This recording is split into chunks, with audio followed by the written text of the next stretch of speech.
question from LevLeib regarding Maaser Rishon and Maaser Sheini.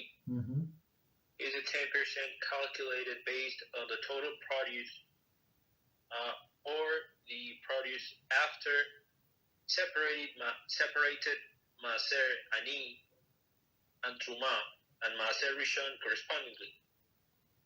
Okay.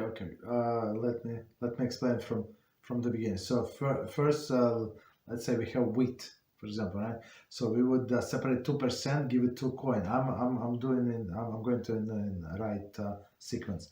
You give this 2% to a coin, then you separate Maaser Rishon. So Maaser Rishon goes to Leib.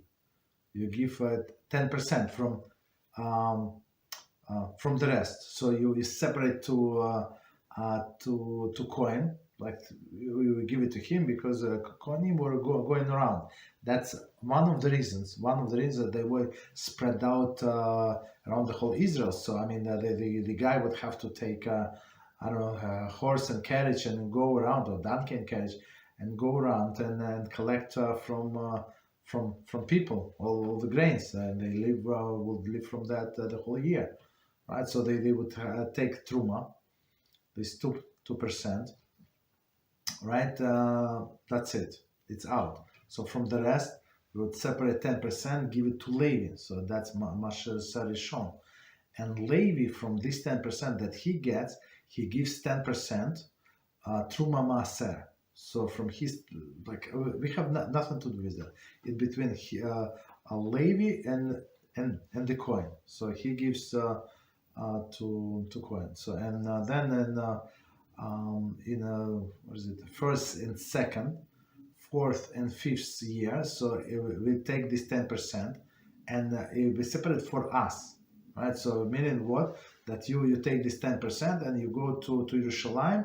And as I said, you can take your produce and eat it there, or you can exchange it there for something for other food, like or if you do not want, you can sell. And I think, if I remember, you have to add 1/5, like 20% to the money, right? And this money are holy, and you cannot I use it for lodging or for some other things, but only for food and drink in Yerushalayim. So there is a separate holiness in the money.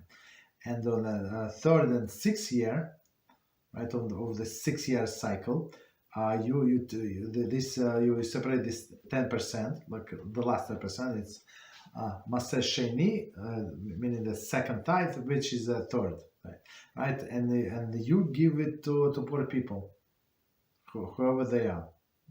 Could be coin, Leib, or separate Israelites, doesn't matter. And on 7th year is a Shemitah year, so you don't give anything to anybody because it's not yours.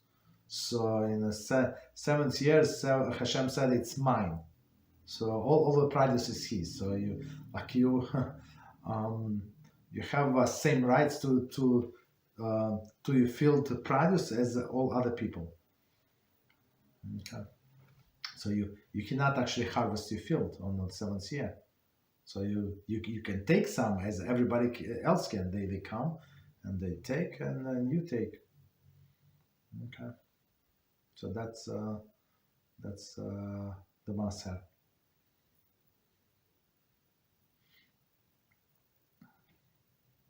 Thank you, Rabbi. You're welcome. In regard to that, our friend says, Shalom B'Lav, please correct my understanding. If one has 1,000 kilograms of wheat, 20 kilograms goes to Kohanim. The 10% of the rest, that is 98 kilograms, goes to Leviim, and 88.2 kilograms are for Maaser Sheini. Okay, so I mean, all right. Sounds logical. Yeah. So it's always separated from the rest, right? So you gave one. So that's why that's why all of this Maaser they enumerated.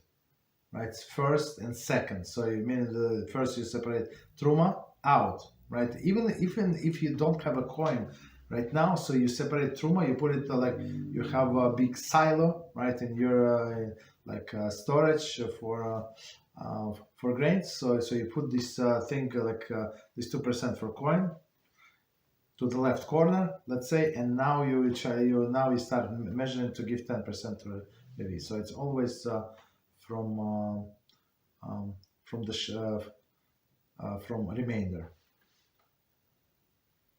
Okay.